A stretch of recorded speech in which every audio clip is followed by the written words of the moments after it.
Olá, pessoal. Olá. Hoje vamos conhecer um pouco sobre bactérias e principalmente uma espécie de bactéria que houve dois tipos de experimentos para demonstrar a seleção natural.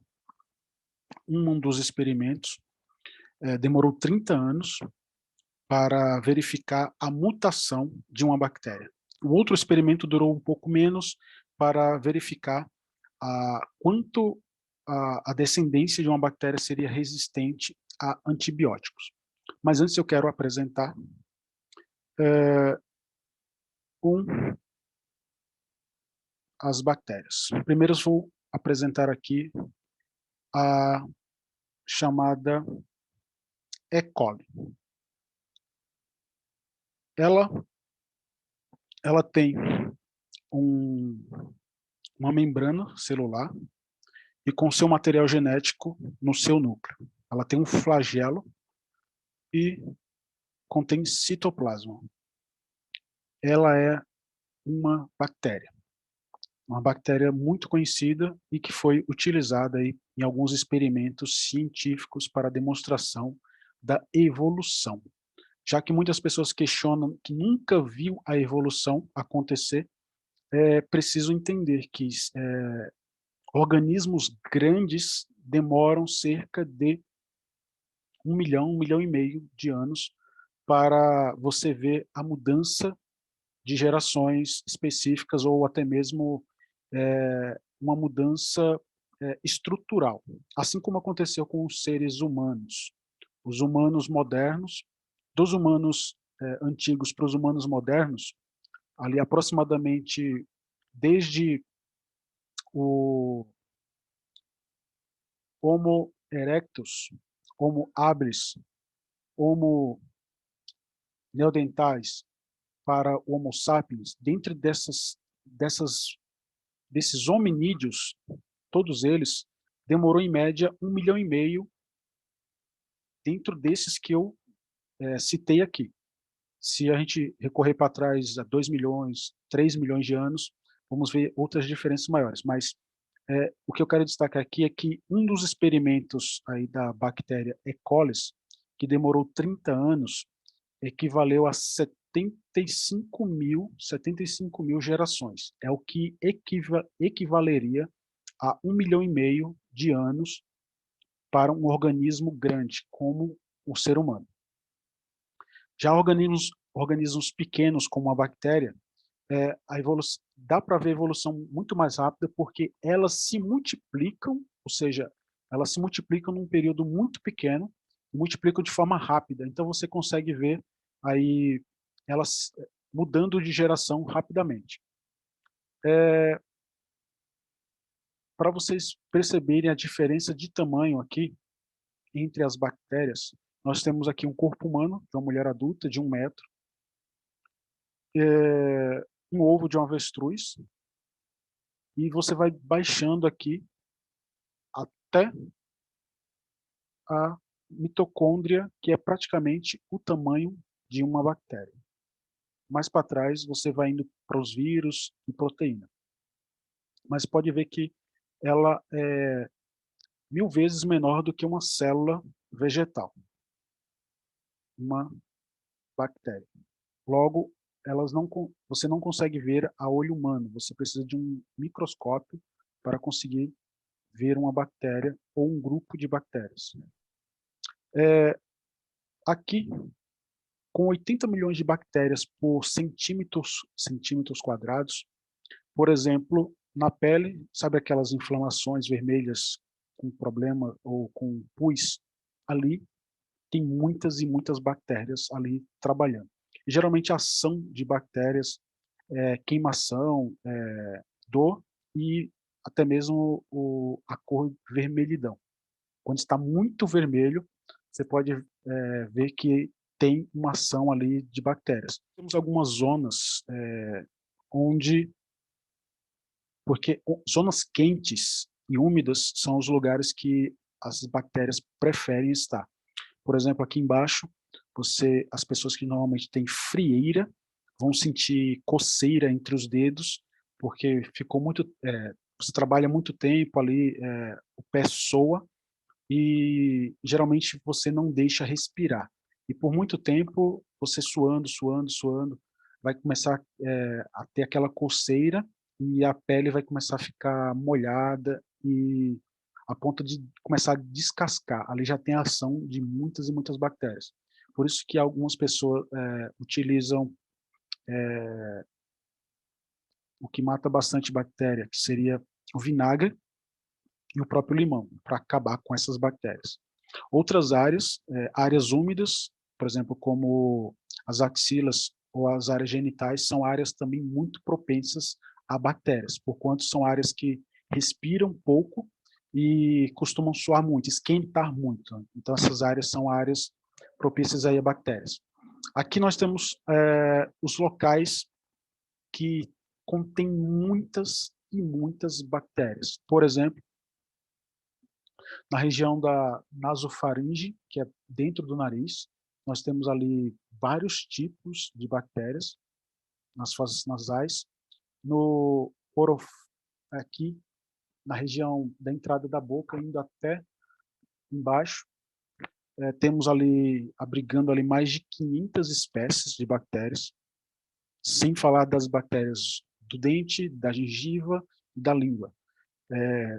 Tem tipos de bactérias, colônias, na verdade, colônias de bactérias para cada um desses ambientes aí. Aí nós temos ali na região do olho, da conjuntiva, que os micro-organismos frequentes isolados, eles são muitos também, é uma região que a gente menos imagina, porém, sabe aqueles problemas de conjuntivite, são causados por bactérias. Por isso que elas são transmissíveis. Bactérias, geralmente, elas são transmissíveis. Por exemplo, quando a gente fala sobre as bactérias da boca, muita gente troca bactéria através de um beijo. Ela não tinha problema de cárie ou outros problemas e depois, tendo contato com pessoas que tinham problemas com cárie, acaba tendo esse problema. Temos ali a área do intestino, que é uma das áreas que contém maior população. A maior população está no intestino, que ela atua ali modulando o sistema imune e ajudando também ali o equilíbrio das bactérias, boas e ruins. E muitas delas morrem diariamente, onde nós secretamos o restante depois de uma alimentação. Muitas morrem, outras já saem vivas. Por isso tem aquele exame de fezes que geralmente o médico faz para verificar a quantidade e o tipo de bactéria que está predominando ali no intestino. Pessoas que têm problemas, elas têm geralmente mais de um tipo de bactéria do que pessoas saudáveis. Como estava lendo no 10% humano, tem pessoas que têm um tipo de doença e foi feito pesquisa do seguinte: eles verificaram, por exemplo, pessoas que tinham a síndrome do intestino irritável, que geralmente pessoas que ficam extremamente estressadas, elas possuem esse tipo de problema. E foi verificado com pessoas saudáveis os tipos de bactérias.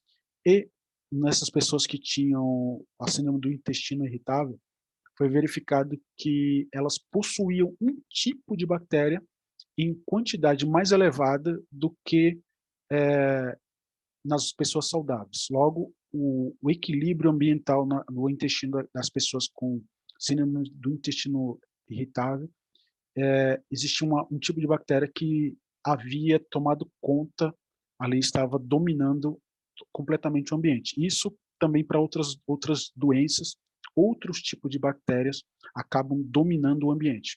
Por exemplo, quando pessoas são diagnosticadas para tomar antibióticos para algum tipo de doença, algumas bactérias acabam morrendo e outras sobrevivem ali e aí acontece aí alguns problemas que muita gente sofre.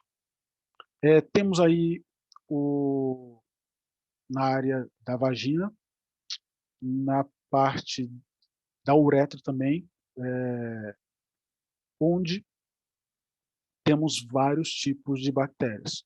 E uma coisa importante destacar aqui, algumas bactérias ali, elas são para o bem das mulheres, porém, elas são sujeitas a um outro tipo de bactéria, que geralmente é uma bactéria que vem do ânus, junto com as fezes, que muitas delas é a própria E. coli.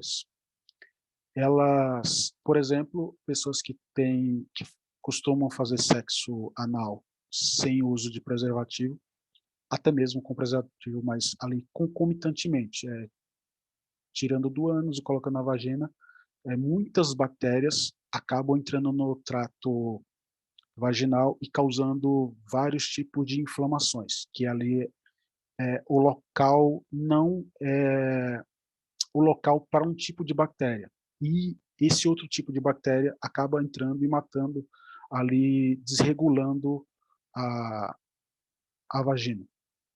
Então, na pele, temos tantas outras bactérias. Então, aí somos, na verdade, uma colônia, porquanto, dentre todas as bactérias do corpo humano, em média, no mínimo, na verdade, no mínimo temos 100 trilhões de bactérias. Isso equivale a 10 vezes mais a quantidade de células no corpo humano. Isso é impressionante. Bom, tenho que mostrar um vídeo bem interessante também. Deixa eu ver se está aqui. Sobre a evolução. Primeiro eu quero que vocês vejam esta imagem, que é de um vídeo. Deixa eu ver. Esta imagem, aqui, na parte branca, na verdade, essa tela que vocês estão vendo aqui é uma placa de Petri. Placa de Petri é onde as pessoas fazem, os cientistas ou pesquisadores fazem análise de bactérias ou micro-organismo no microscópio. E aqui essa placa aqui está colorida, mas pelo seguinte, é mais de forma ilustrativa, porque aqui na parte branca eles quis dizer que não tem antibióticos. Antibióticos para matar bactérias, né? E aqui, na verde, tem uma certa porcentagem de antibiótico. Aqui, na parte amarela, tem 10 vezes a potência do antibiótico. Aqui no 100 tem 100 vezes a potência do antibiótico e aqui no vermelho tem 1000 vezes a potência do antibiótico. Então, eles fizeram a experiência para verificar se as bactérias, conforme elas... Porque foi colocado também uma camada para que elas se alimentassem no período. Então, foi verificado se elas conseguiriam crescer, ou seja, multiplicar nessas camadas que têm antibióticos, se elas poderiam, porque aqui nessa camada aqui, as bactérias não poderiam viver, mas se elas se adaptassem, elas poderiam crescer aqui também. Então, foi feito um experimento para verificar se elas conseguiriam sobreviver em ambientes mais complicados. E, como se sabe, vou soltar aqui o vídeo para a gente ver, e depois tem um outro vídeo. Nesse ponto aqui, na placa de Petri, vocês começam a ver aqui que na primeira parte, muitas bactérias passaram, muitas outras passaram, e no centro da placa sempre surge algumas especializadas que acabam, vocês veem aqui, que muitas bactérias passaram das primeiras fases do antibiótico, e no centro sobrou ali pouquíssimas bactérias, mesmo assim, pouquíssimas no que eu estou falando, mas comparado ao princípio. Mas muitas e muitas bactérias conseguiram se adaptar ali e resistir a um ambiente que seria impossível se colocasse a camada verde, a camada vermelha já de cara aqui, muitas bactérias não conseguiriam resistir. Mas podem ver que, conforme o ambiente um pouco mais complicado, algumas algumas filhas, no caso, descendentes, elas ficam mais fortes, aí depois elas ficam muito mais fortes, depois as filhas das filhas, a descendência da descendência vai ficando cada vez mais forte, mais resistente, a ponto de chegar no ponto que seria impossível para os seus antecessores poderem viver ali. Então aí nós temos aí sobreviverem. Elas aqui no centro só sobreviveram por quanto elas foram herdando resistência das anteriores. As anteriores enfrentaram pressão ambiental e foram se multiplicando de forma que as suas descendentes herdavam a resistência anterior e com o ambiente forçando elas geravam novas bactérias que seriam ainda mais fortes ao ambiente posterior. No outro vídeo que a gente vai voltar aqui, o que é interessante é que um pouco mais adiante aqui é sobre essa experiência específica. Ela foi feita de 30 anos, que é um experimento de evolução de longa duração. Inclusive, os artigos relacionados a essas experiências estão aqui, que é a dinâmica da adaptação e desificação de 10.000 gerações. Experimento de população e tem o... Deixa eu carregar esse aqui. A contingência histórica e a chave da inovação da evolução. Um experimento da população da Escherichia coli, que é essa bactéria que eu apresentei no início. Esse artigo específico, ele fala, eu vou colocar aqui, inclusive em português para vocês lerem, que foi testado e a E. coli, aqui, a E. coli, ela não pode usar uma fonte de carbono em condições óxidas. Ela não pode. E durante o experimento, nenhuma população, ali até 30.000 gerações, foi capaz de fazer uma modificação como essa. Já embora eles testaram bilhões de mutações nesse período de 30.000 gerações. Aí um citrato, CIT, a variante finalmente evoluiu em uma população por 31.000 gerações, causando um aumento no tamanho da diversidade da população. A evolução única demorada dessa função pode indicar o envolvimento de alguma mutação extremamente rara, porque aqui eles verificaram que apareceu uma mutação rara, que esse experimento era. Deixa eu voltar aqui no vídeo. Esse experimento, deixa eu ver uma parte interessante aqui.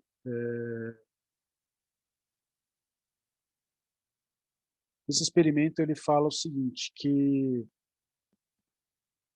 eles colocaram em cultivo vários tipos dessa bactéria, E. coli, e foi pesquisado durante 30 anos, porque diariamente eles faziam a troca do ambiente das bactérias e colocava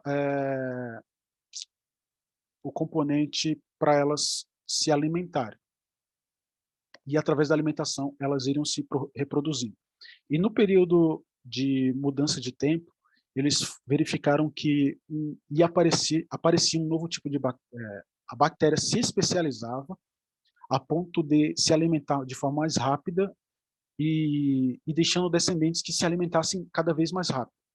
Porém, apareceu depois, bem depois, nas últimas gerações, apareceu uma bactéria que não se alimentava do alimento que era normalmente dela se alimentar. Ela desenvolveu uma capacidade de se alimentar de um componente que as primeiras bactérias não comeriam, que seria impossível de alimentar. Deixa eu ver aqui. O que ele fala sobre umas Espera aí. Vou soltar a partir daqui. Aqui, nesse ponto, a gente vai ver é uma analogia do que foi descoberto no experimento, que depois, as primeiras bactérias, as primeiras gerações de bactérias, eles congelaram, deixaram congeladas, e depois as últimas, vamos dizer assim, os últimos descendentes, é como se fizesse uma viagem no tempo e pegasse os primeiros humanos e nós atualmente colocasse ali na mesma situação para verificar quem se sairia bem num tipo de batalha. E descongelaram as primeiras bactérias, a primeira geração de bactérias, e fizeram a comparação com as últimas. E verificou que as últimas são muito mais eficientes para viver no ambiente, a ponto de ela se multiplicar de forma muito mais rápida para se alimentar melhor, para conseguir tirar do ambiente o sustento para sua sobrevivência. Ao contrário das primeiras bactérias, que elas ainda estavam ali num ritmo baixo. Essa aqui é a 70 mil geração. Ó, ela é é até difícil falar o 70 geração. Ela consegue tirar do ambiente muito mais rápido e de forma melhor o meio de sobrevivência. Deixa eu ver se tem uma ilustraçãozinha aqui também que é importante.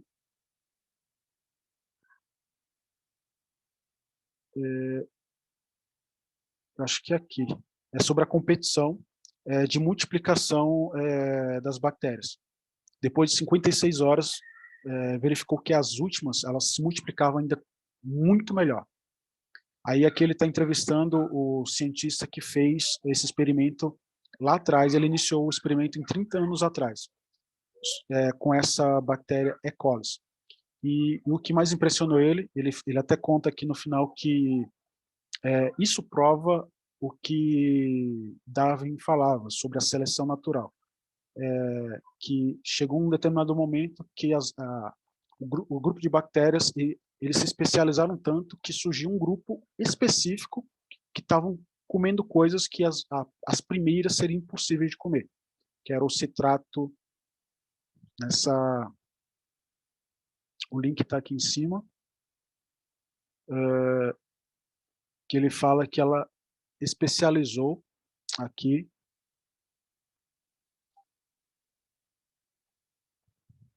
houve a mutação genética e ela foi alterada a ponto que ela começou a aparecer diferente dos seus ancestrais. Se colocasse, vamos dizer assim, como ele fala aqui, bem aqui no final da introdução, né, de maneira mais geral, sugerimos que a contingência histórica é especificamente importante quando facilita a evolução de inovações-chave, que não são facilmente desenvolvidas por seleção gradual e cumulativa. Em sua essência, a evolução envolve uma profunda tensão entre processos aleatórios e determinísticos. A seleção natural funciona sistematicamente para adaptar as populações aos seus ambientes predominantes. No entanto, a seleção requer variação hereditária, gerada por mutação aleatória e mesmo mutações benéficas que podem ser perdidas por deriva aleatória. Além disso, os processos aleatórios e determinísticos tornam-se entrelaçados ao longo do tempo, de modo que as alternativas futuras podem depender de história anterior de uma população e evolução. Então, aqui é mais para dizer que temos ali a adaptação, teve a adaptação e a especialização depois de uma certa quantidade de gerações. Conforme as gerações foram passando, muitas se adaptaram e melhoraram a forma de extrair recursos para si. E houve a especialização no ponto de algumas bactérias não quererem vamos dizer assim, vencer as outras, mas encontrar uma outra forma de extrair do ambiente meios para se alimentar.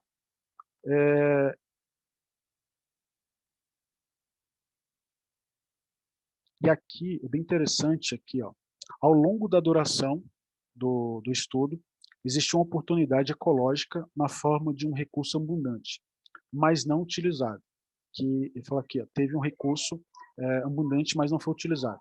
O meio DM25 contém não apenas glicose, mas também citrato em alta concentração, que a glicose era o meio que eles estavam colocando para as bactérias se alimentarem e continuarem ali a sobrevivência.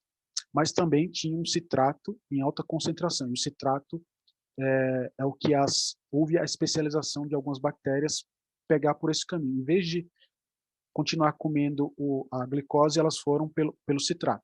Houve ali uma mudança, uma mutação e especificação. A incapacidade de usar o citrato como fonte de energia em condições óxidas tem sido uma característica definidora da bactéria E. coli como espécie. No entanto, a E. coli não é totalmente indiferente ao citrato. Ela usa um sistema de transporte de citrato férrico para aquisição de ferro, embora o citrato não entre na célula nesse processo. Ele também tem um ciclo de ácido tribucarbolíxico complexo e, portanto, pode metabolizar o citrato internamente durante o crescimento aeróbico em outros substratos.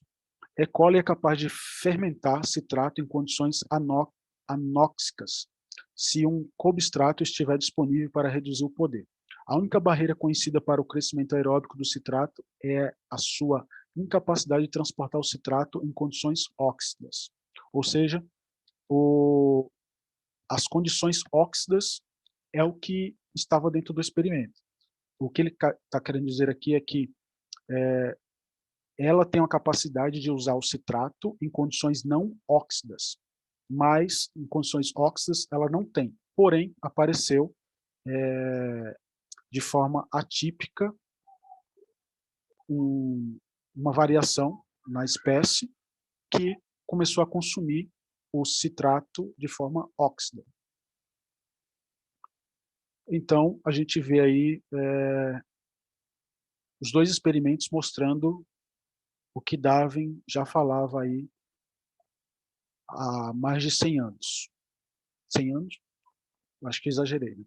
Mas nós temos aí a evolução clássica e a seleção natural, onde muitos falam, eu nunca vi um macaco se tornar humano, mas você precisaria viver aí mais de 5 milhões de anos para ver uma espécie grande evoluindo para outra.